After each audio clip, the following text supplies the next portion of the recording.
সকাল সকাল গৃহিণীদের সাথে যুদ্ধ শুরু হয়। ঠিক তেমনই আজকেও একটি সকাল আপনাদের সাথে আমি শেয়ার করব কি কি হয়েছে। আসসালামু আলাইকুম।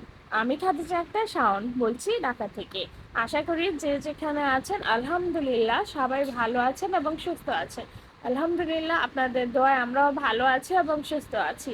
আর আজকের ব্লগটা আমি একদম ঘুম থেকে ওঠার পরে শুরু করে দিয়েছি। যদিও এত সকালে ক্যামেরাটা অন করতে ইচ্ছা হয় না, তারপরও আজকে আপনাদের সাথে শেয়ার করব, সেই জন্য টুকিটাকি করে একটু শেয়ার করব দেখে একটু ভিডিও করেছি। আর এই যে এখন ঘুম থেকে উঠে নাস্তার জন্য সব রেডি করলাম, মেয়ের টিফিন দিব। টিফিনটা আমি রাতে তৈরি করে রেখেছিলাম, এখন শুধু গরম করে দিচ্ছি।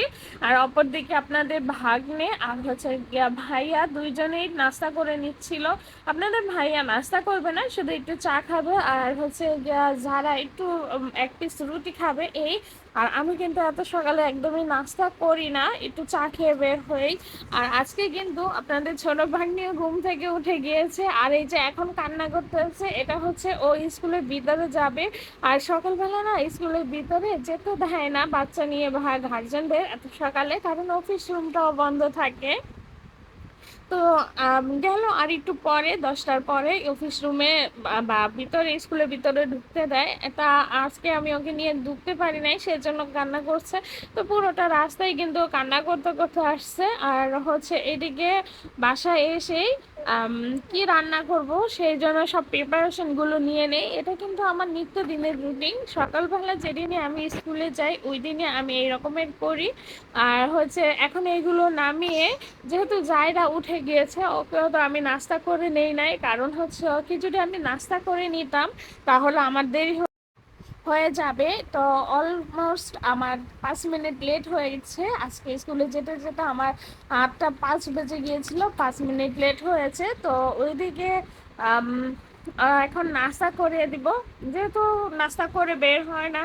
আর এখন ওকে নাস্তা করিয়ে কিন্তু আমরা আবার একটু ঘুমাবো, কারণ হচ্ছে গিয়ে এত লম্বা টাইম। আর হচ্ছে গিয়ে আমার যেহেতু রাতে লেট করে ঘুমাই, তো আমারও একটু ঘুমানোর প্রয়োজন হয়। আমি সবসময় এটাই করি, আমি এসে আর নাস্তা করি নাই, ঘুমিয়ে যাই। আর যেহেতু আজকে ও ঘুম থেকে উঠেছে সেই জন্য একটু নাস্তা করে নিচ্ছি আর ওকেও নাস্তা করিয়ে দিচ্ছি, ও কিন্তু ঘুমিয়ে যাবে। আর এখন একটু মোবাইল দেখছিল, কান্না করছিল খুব, তো কান্নাটা থামানোর জন্য ওকে একটু মোবাইলটা দিয়েছিলাম। আচ্ছা, আমার ভিডিওটি যদি ভালো লাগে একটু লাইক কমেন্ট আর একটু শেয়ার করে দিবেন।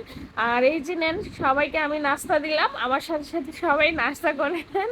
তা আজকের জন্য বিদায় নেব। আর হচ্ছে আমার মেয়েদের জন্য আপনারা দোয়া করবেন। আপনাদের ছোট ভাগ্নির খুবই পড়ালেখার দিকে আগ্রহ আছে, ওকে সামনের বছর স্কুলে দিব, দেখি কি হয়। আসা যাওয়া করতে করতে পড়ালেখা যতটুকু হয় শিখবে। তো বিদায় নিচ্ছি, আল্লাহ হাফিজ।